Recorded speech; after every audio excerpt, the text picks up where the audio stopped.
ಮಂಗಳೂರು ಗಾಂಧಿ ಕಾರ್ಯಕ್ರಮದಲ್ಲಿ ಭಾರಿ ಜನ ಸಿದ್ದರಾಮಯ್ಯ ವೇಣುಗೋಪಾಲ್ ಅಬ್ಬರದ ಭಾಷಣ ಗಾಂಧಿ ವಿಚಾರವನ್ನ ಮಾತನಾಡಿದಂತಹ ಸಿದ್ದರಾಮಯ್ಯ ಸಿಎಂ ಜಟಾಪಟಿಯ ಬಗ್ಗೆ ಕ್ಲಾರಿಟಿ ಕೊಟ್ಟೆ ಅಂದ್ರೆ ಹರಿಪ್ರಸಾದ್ ಅವರು ಹೇಳಿರುವಂತದ್ದು ಸರ್ಕಾರದ ಯೋಜನೆಯ ಬಗ್ಗೆ ಸಿದ್ದು ವಿಸ್ತಾರವಾಗಿರುವಂತಹ ಮಾತು.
ಮಂಗಳೂರು ಗಾಂಧಿ ಕಾರ್ಯಕ್ರಮದಲ್ಲಿ ಭಾರಿ ಜನ ಸಿದ್ದರಾಮಯ್ಯ ವೇಣುಗೋಪಾಲ್ ಅಬ್ಬರದ ಭಾಷಣ ಗಾಂಧಿ ಕುರಿತು ಮಾತನಾಡಿದ ಸಿದ್ದರಾಮಯ್ಯ ಸಿಎಂ ಜಟಾಪಟಿ ಬಗ್ಗೆ ಕ್ಲಾರಿಟಿ ಕೊಟ್ಟಂತಹ ಹರಿಪ್ರಸಾದ್ ಸರ್ಕಾರದ ಯೋಜನೆಯ ಬಗ್ಗೆ ಸಿದ್ದು ವಿಸ್ತಾರವಾಗಿರುವಂತಹ ಸ್ಪೀಚ್. ಮತ್ತೊಮ್ಮೆ ಕಾಂಗ್ರೆಸ್ ಅಧಿಕಾರಕ್ಕೆ ಬರಲಿಕ್ಕೆ ಕರಾವಳಿಗರು ಶ್ರಮಿಸಬೇಕು ಅಂತ ಹೇಳಿ ಕರೆ. ಭಾರಿ ಜನಸ್ತೋಮಕ್ಕೆ ಸಾಕ್ಷಿಯಾಗಿದ್ದ ಮಂಗಳೂರಿನ ಕೋಡಾಜೆ ಕಾರ್ಯಕ್ರಮ.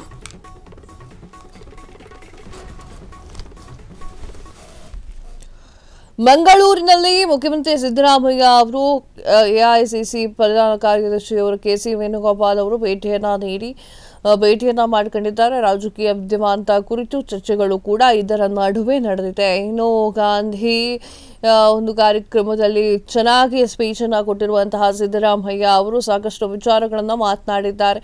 ಇನ್ನು ಇದರ ಮಧ್ಯದಲ್ಲಿ ಡಿಕೆ ಶಿವಕುಮಾರ್ ಕೂಡ ದೆಹಲಿಗೆ ಹೋಗಿರುವಂತಹ ವಿಚಾರ ಸಾಕಷ್ಟು ಸದ್ದನ್ನ ಮಾಡ್ತಾ ಇದೆ. ಮಂಗಳೂರಿನಲ್ಲಿ ನಡೆದಂತಹ ವಿಚಾರವೂ ಕೂಡ ಹಾಗೆ ಇತ್ತು. ರಾಜಕೀಯ ವಲಯದ ಬ್ರೇಕ್ಫಾಸ್ಟ್ ಮೀಟಿಂಗ್ಗಳ ರಾಜಕೀಯ ಚರ್ಚೆಗಳು ಇನ್ನೂ ತಣ್ಣಗಾಗುವುದರ ಹೊತ್ತಿನಲ್ಲೇ ಮತ್ತೊಂದು ರೀತಿಯಾಗಿ ಈಗ ಮಂಗಳೂರಿನಲ್ಲಿ ಕಾರ್ಯಕ್ರಮಗಳು ನಡೆಯುವಂಥದ್ದು.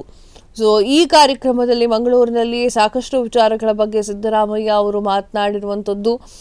ಕೆಸಿ ವೇಣುಗೋಪಾಲ್ ಅವರ ಜೊತೆಗೆ ಖುಷಿಯಾಗಿ ಮಾತನಾಡಿದ್ರು. ಆ ಒಂದು ಸಮಾರಂಭದಲ್ಲಿ ಸಾಕಷ್ಟು ಜನಸ್ತೋಮಗಳು ಕಿಕ್ಕಿರಿದು ಬಂದಿರುವಂತಹ ಜನಸ್ತೋಮವನ್ನ ಸಿದ್ದರಾಮಯ್ಯ ಅವರ ನೋಡಿ ಅವರು ಸಾಕಷ್ಟು ವಿಚಾರಗಳನ್ನು ಹಂಚಿಕೊಂಡ್ರು. ಬ್ರೇಕ್ಫಾಸ್ಟ್ ಮಾಡುವ ಮೊದಲು ಸಿಎಂ ಸಿದ್ದರಾಮಯ್ಯ ಹಾಗೂ ಡಿಸಿಎಂ ಡಿಕೆ ಶಿವಕುಮಾರ್ ನಡುವಿನ ಕುರ್ಚಿ ಕದನ ಕೊಂಚ ತಣ್ಣಗಾಗಂತೆ ಕಾಣ್ತಾ ಇದೆ. ಇದರ ಬೆನ್ನಲ್ಲೇ ಸಿದ್ದರಾಮಯ್ಯ ಅವರು ಹಾಗೂ ಪ್ರಧಾನ ಕಾರ್ಯದರ್ಶಿ ಎಐಸಿಸಿಯ ಪ್ರಧಾನ ಕಾರ್ಯದರ್ಶಿ ಕೆಸಿ ವೇಣುಗೋಪಾಲ್ ಅವರ ಜೊತೆಗೆ ಉಳ್ಳಾಲದಲ್ಲಿ ನಡೆದಂತಹ ಗುರು ಗಾಂಧಿ ಸಂವಾದ ಶತಮಾನೋತ್ಸವ ಈ ಒಂದು ವೇದಿಕೆಯನ್ನು ಹಂಚಿಕೊಂಡಿದ್ದು. ಇದೇ ವೇಳೆ ಸಿದ್ದರಾಮಯ್ಯ ಹಾಗೂ ವೇಣುಗೋಪಾಲ್ ಅವರು ಅಕ್ಕಪಕ್ಕ ಕುಳಿತುಕೊಂಡು ಗುಸುಗುಸುಗು ಮಾತನಾಡಿದ್ದು ಕೂಡ ಕೇಳಿಬಂತು. ಜನಸ್ತೋಮವನ್ನು ನೋಡಿ ಸಿದ್ದರಾಮಯ್ಯ ಅವರು ಶಾಕ್ ಆಗಿದ್ದು ಸರ್ಕಾರದ ಯೋಜನೆಯ ಬಗ್ಗೆಯೂ ಮಾತನಾಡಿದ್ದಾರೆ. ಕರಾವಳಿಯಲ್ಲಿ ಸರ್ಕಾರಗಳು ಜಾಸ್ತಿ ಅಂದ್ರೆ ಕಾಂಗ್ರೆಸ್ಗೋಸ್ಕರ ಶ್ರಮಿಸಬೇಕು ಎನ್ನುವಂತಹ ವಿಚಾರವನ್ನು ಕೂಡ ಮಾತನಾಡಿರುವಂಥದ್ದು. ಕ್ಷಣ ಕ್ಷಣದ ಸುದ್ದಿಗಳಿಗಾಗಿ ಫ್ರೀಡಂ ಟಿವಿ ಸಬ್ಸ್ಕ್ರೈಬ್ ಮಾಡಿ, ಲೈಕ್ ಮಾಡಿ ಹಾಗೂ ಫಾಲೋ ಮಾಡಿ. ಹೊಸ ಸುದ್ದಿಗಳ ನೋಟಿಫಿಕೇಶನ್ಗಾಗಿ ಬೆಲ್ ಐಕಾನ್ ಮೇಲೆ ಕ್ಲಿಕ್ ಮಾಡಿ.